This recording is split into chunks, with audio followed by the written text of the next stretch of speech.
नमस्कार, DG news में आप सभी का स्वागत है। मैं हूं ऋतु वर्मा। खबरों को विस्तार से देखें उससे पहले नजर डालेंगे अभी तक की हेडलाइंस पर।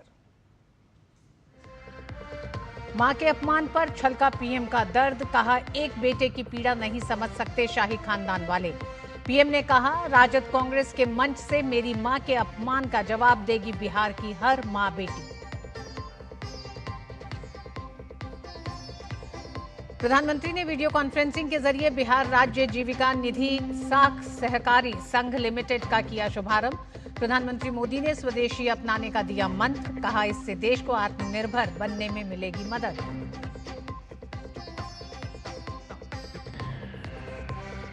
प्रधानमंत्री नरेंद्र मोदी ने नई दिल्ली में 3 दिवसीय सेमिकॉन इंडिया का उद्घाटन किया। चिप्स को बताया डिजिटल डायमंड, कहा सेमीकंडक्टर के भविष्य के निर्माण को लेकर दुनिया को भारत पर भरोसा।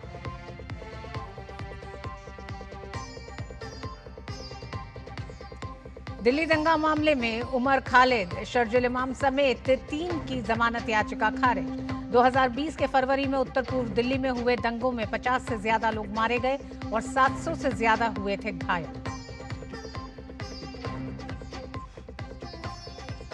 वोट चोरी के आरोप पर भाजपा का कांग्रेस पर कड़ा पलटवार, कहा अपने वोट फ्रॉड की वजह से एसआईआर का विरोध कर रही है कांग्रेस। कहा राहुल गांधी चला रहे हैं वोटर धांधली का रैकेट।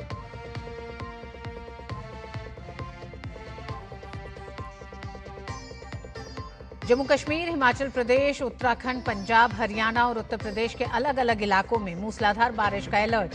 दिल्ली में यमुना खतरे के निशान से ऊपर।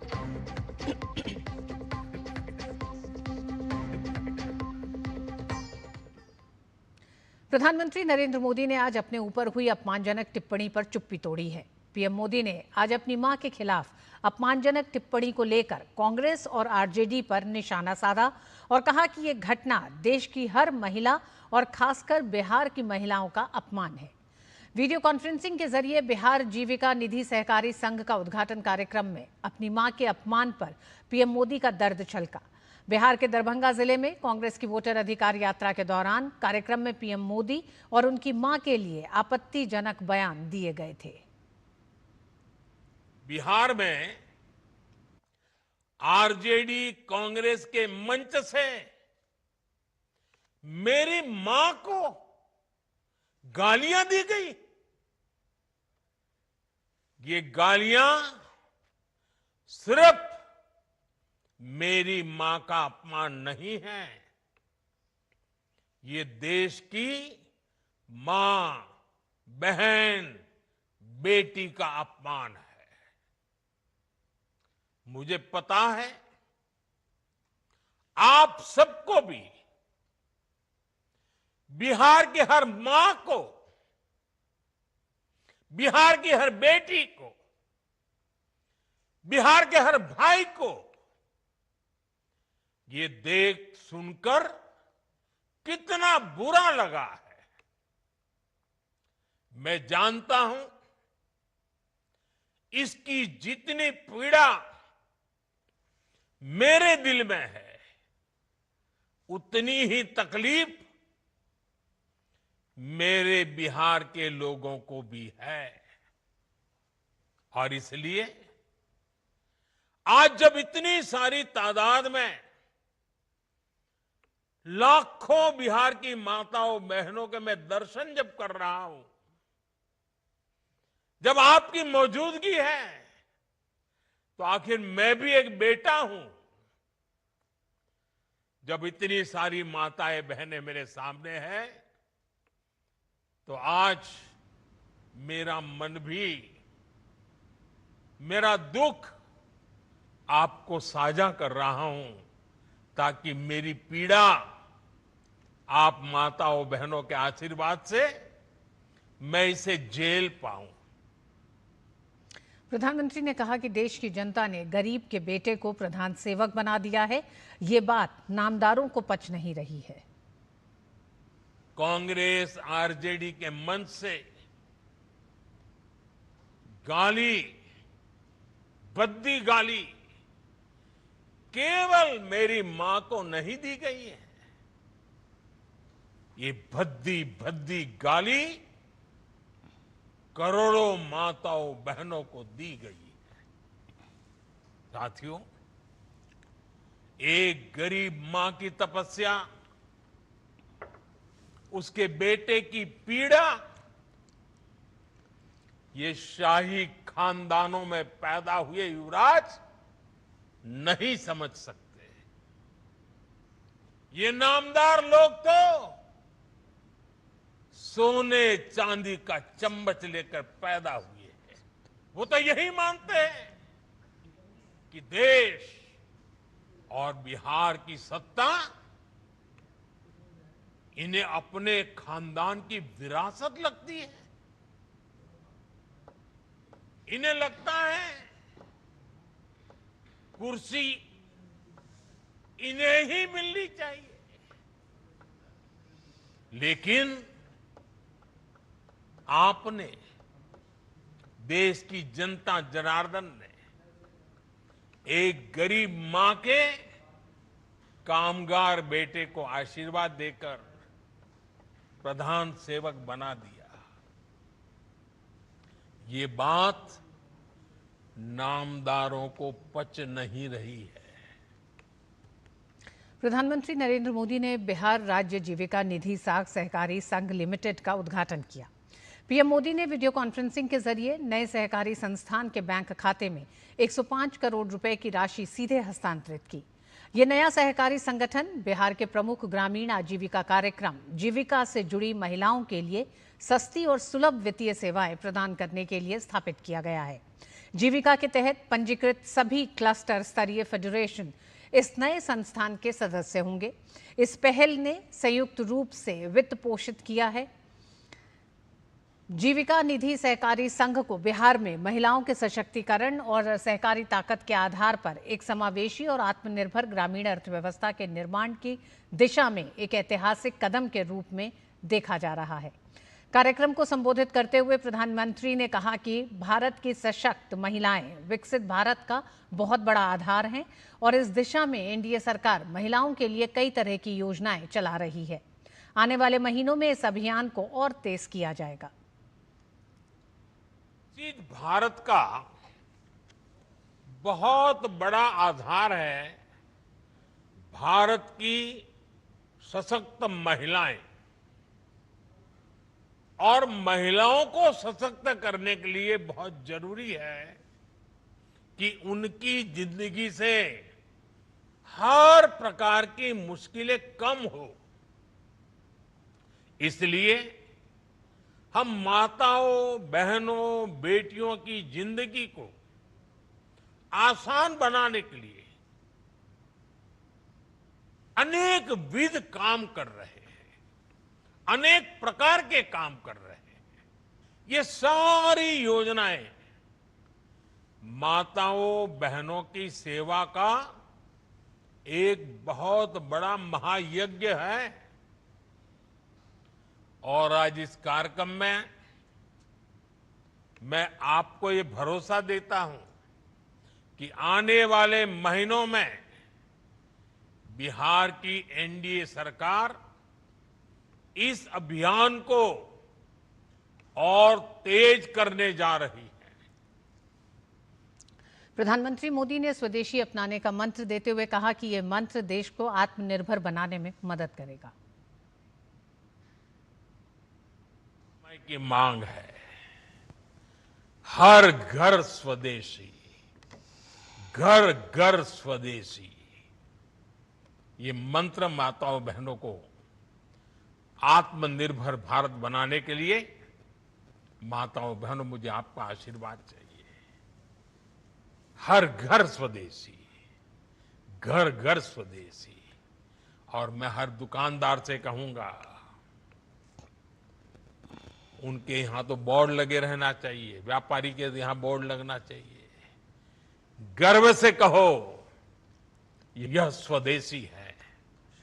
आत्मनिर्भर भारत के रास्ते पर हमें मजबूती से आगे बढ़ना है। प्रधानमंत्री नरेंद्र मोदी ने सेमिकॉन इंडिया 2025 की शुरुआत की। सम्मेलन के दौरान उन्होंने घोषणा की कि देश की पहली चिप साल 2025 तक तैयार हो जाएगी।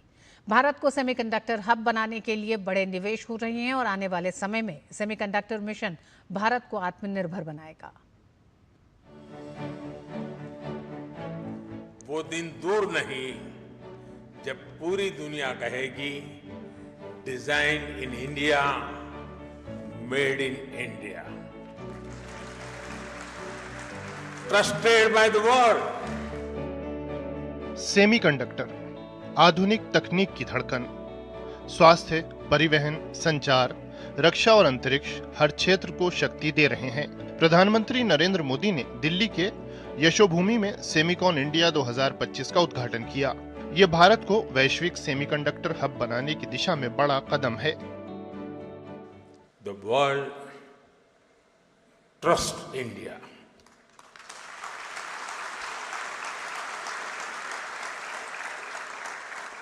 The world believes in India.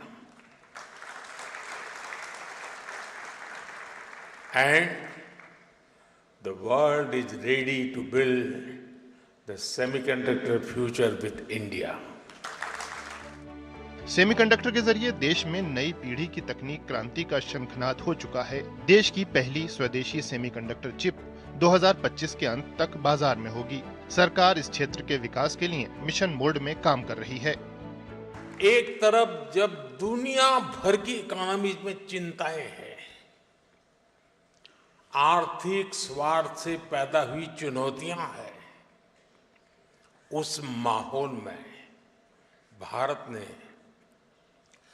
7.8% की ग्रोथ हासिल करके दिखाई है। ग्रोथ की यही दिशा है तो भारत को थर्ड लार्जेस्ट इकोनॉमी बनाने की तरफ तेजी से बढ़ना पक्का हो चुका है। देश भर में 6 सेमीकंडक्टर इकाइयां बन रही हैं और 4 और इकाइयों को स्वीकृति मिल चुकी है। इस पर अब तक कुल निवेश 1,60,000 करोड़ रुपए से ज्यादा का हुआ है।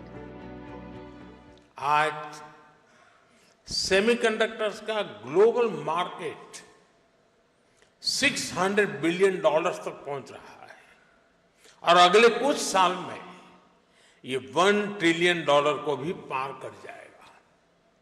और मुझे विश्वास है भारत जिस तेजी से सेमीकंडक्टर सेक्टर में आगे बढ़ रहा है, इस 1 ट्रिलियन मार्केट शेयर में एक अहम हिस्सा भारत का रहने वाला है। इस मौके पर केंद्रीय इलेक्ट्रॉनिक्स और सूचना प्रौद्योगिकी मंत्री अश्विनी वैष्णव ने प्रधानमंत्री नरेंद्र मोदी को भारत में बने पहले चिप विक्रम 32 बिट प्रोसेसर को स्मृति चिन्ह के तौर पर दिया। ये चिप इसरो के सेमीकंडक्टर लैब में बनी है। भारत का सेमीकंडक्टर मिशन चिप निर्माण या फैब्रिकेटर निर्माण तक सीमित नहीं है। ये इसे दुनिया में प्रतिस्पर्धी बनाने की पहल है। प्रधानमंत्री मोदी ने इसे विकसित भारत 2047 के लक्ष्य से जोड़ा और कहा कि क्रिटिकल मिनरल और उन्नत तकनीकों में आत्मनिर्भरता जरूरी है। हमारा सेमीकंडक्टर मिशन सिर्फ एक फैब या एक चिप निर्माण तक सीमित नहीं है। हम एक ऐसा सेमीकंडक्टर इकोसिस्टम बना रहे हैं जो भारत को आत्मनिर्भर और ग्लोबली कॉम्पिटिटिव बनाए। भारत दुनिया की मोस्ट एडवांस टेक्नोलॉजीज के साथ इस क्षेत्र में आगे बढ़ रहा है। जो इमर्जिंग टेक्नोलॉजीज हैं उनको भारत में बनी चिप से नई पावर मिले, ये हमारा फोकस है।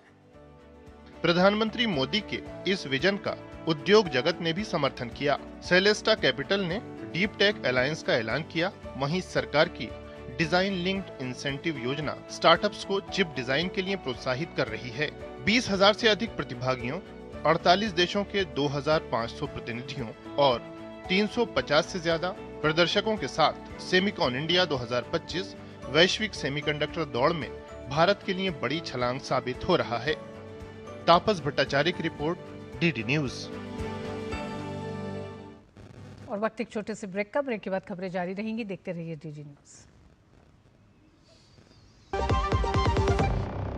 यशस्वी प्रधानमंत्री नरेंद्र मोदी जी के मार्गदर्शन में माननीय मुख्यमंत्री योगी आदित्यनाथ जी द्वारा अपनाई गई परंपरा के साथ प्रगति की नीति गोवंश संरक्षण और गोधन इकोनॉमी की दिशा में समूचे देश के लिए बन गई एक मॉडल योजना।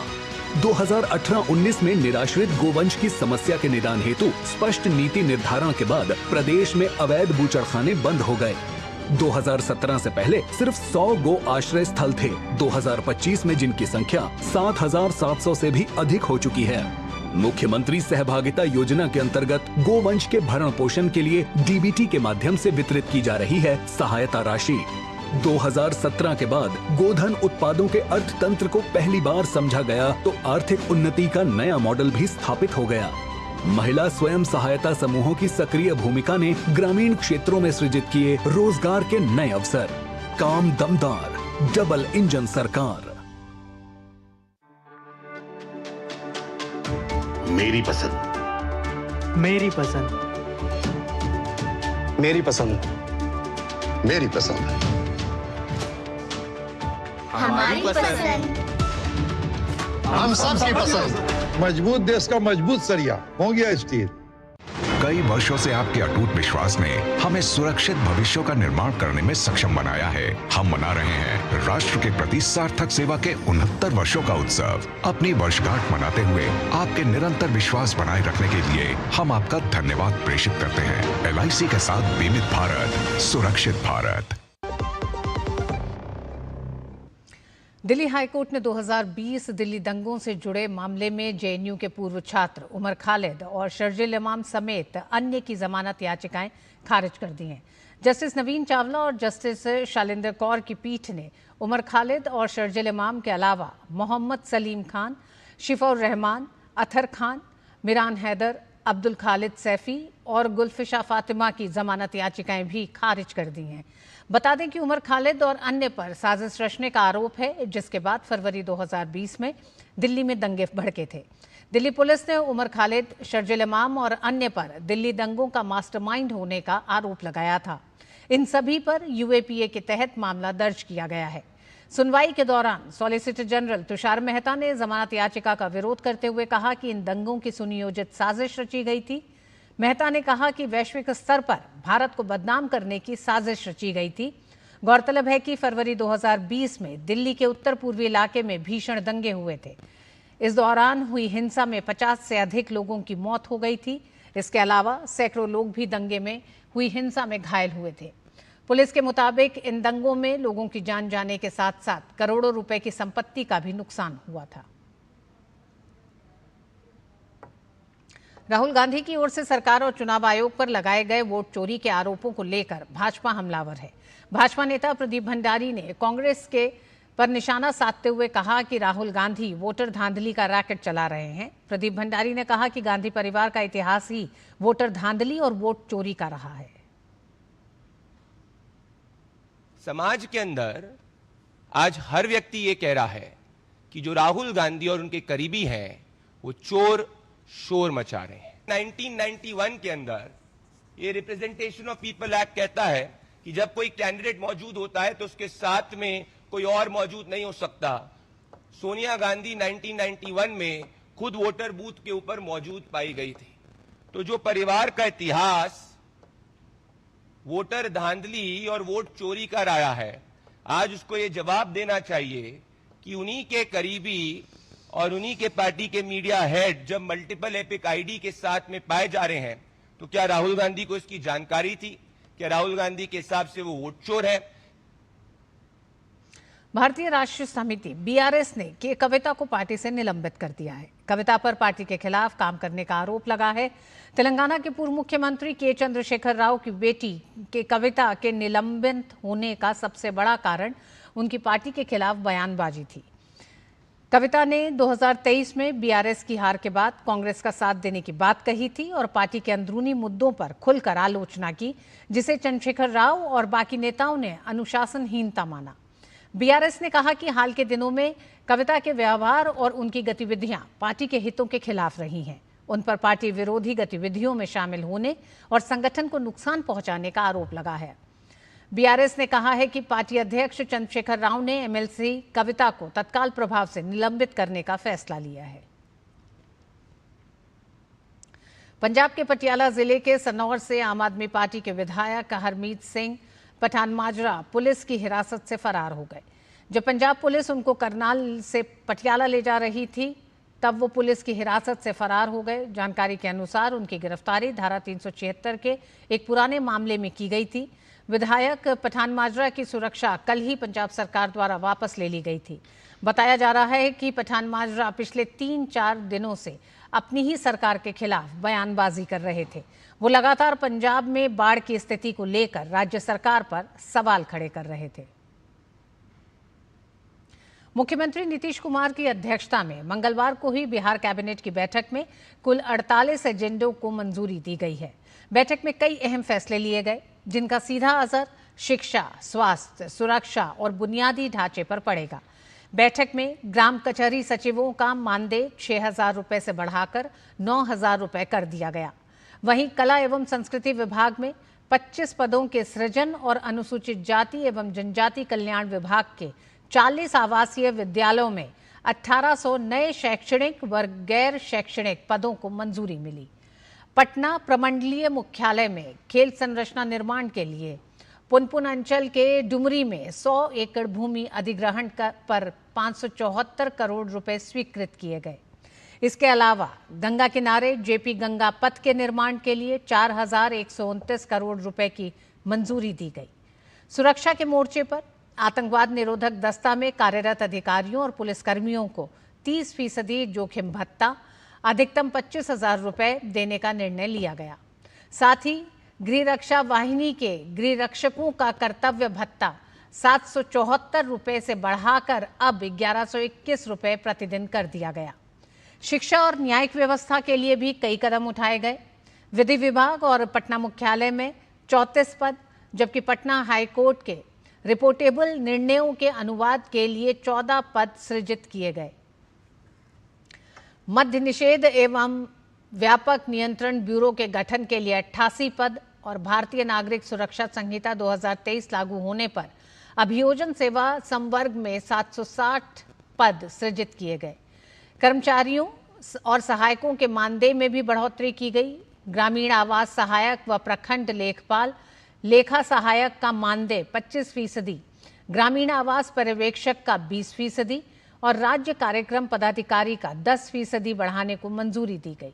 वहीं छात्रों को राहत देते हुए मेडिकल, डेंटल, आयुर्वेदिक, यूनानी और होम्योपैथी पाठ्यक्रमों में प्रवेश लेने वाले छात्रों की छात्रवृत्ति 20,000 से बढ़ाकर 27,000 रुपये प्रतिमाह कर दी गई। इसी तरह फिजियोथेरेपी और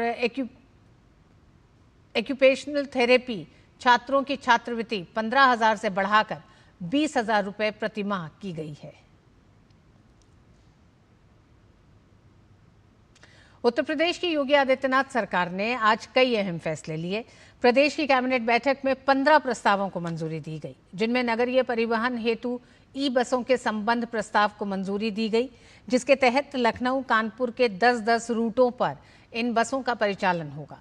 वहीं उत्तर प्रदेश आउटसोर्सिंग सेवा निगम संबंध में नियमित पदों के सापेक्ष आउटसोर्सिंग भर्ती नहीं होने संबंधी प्रस्ताव को मंजूरी दी गई। इसके अलावा इलेक्ट्रॉनिक उपकरणों के निर्माण संबंध में 6 वर्ष के लिए इलेक्ट्रॉनिक पॉलिसी को मंजूरी दी गई है। इसके तहत 11 कंपोनेंट में से display, camera module, multilayer PCB आदि के मैन्युफैक्चरिंग में लाभ मिलेगा। एक अन्य फैसले में उत्तर प्रदेश निर्यात प्रोत्साहन नीति 2025 से 2030 प्रस्ताव को भी मंजूरी दी गई। इसमें 882 करोड़ रुपए के व्यय का अनुमान है। वहीं शाहजहांपुर में मुमुक्ष आश्रम ट्रस्ट अंतर्गत स्वामी शुभदेवानंद राजकीय विश्वविद्यालय शाहजहांपुर की स्थापना को भी मंजूरी दी गई। इसके अलावा वाराणसी के परगना रामनगर में स्थित 3 एकड़ भूमि पर समेकित क्षेत्रीय केंद्र की स्थापना के लिए निःशुल्क भूमि का हस्तांतरण, दिव्यांगजन सशक्तिकरण विभाग, सामाजिक न्याय व अधिकारिता मंत्रालय, भारत सरकार को दिए जाने के प्रस्ताव को भी मंजूरी दी गई है। तमिलनाडु की राजधानी चेन्नई में सिटी यूनियन बैंक के 120वें स्थापना दिवस समारोह के मौके पर राष्ट्रपति द्रौपदी मुर्मू ने देश में वित्तीय समावेशन को लेकर सरकार के प्रयासों की सराहना की। उन्होंने विशेष रूप से प्रधानमंत्री जनधन योजना का उल्लेख करते हुए कहा कि इसके तहत देश में 56 करोड़ से अधिक जीरो बैलेंस खाते खोले गए हैं। राष्ट्रपति ने इस योजना में सिटी यूनियन बैंक के योगदान की भी तारीफ की, जिसने 2 लाख से ज्यादा खाते खोले हैं। केंद्रीय मंत्री पीयूष गोयल ने नई दिल्ली में आयोजित 2 दिवसीय CII विश्व सतत विकास शिखर सम्मेलन को संबोधित करते हुए कहा कि भारत विश्व की सबसे तेज गति से विकास करने वाली अर्थव्यवस्था है और भविष्य में कई देशों के साथ नए व्यापार समझौतों की दिशा में प्रयास हो रहे हैं। Continue to have newer trading arrangements with the European Union, with Chile, Peru, New Zealand, a second tranche of Australia and Oman. All of these are FTAs on the anvil. We already completed Mauritius, Australia's first tranche, the 4-nation EFTA bloc, UK, UAE. Lots have happened. Lots more to go. But all of the US, we are in dialogue with them for a bilateral trade agreement. और इस bulletin में बस इतना ही। मुझे दीजिए अनुमति। नमस्कार।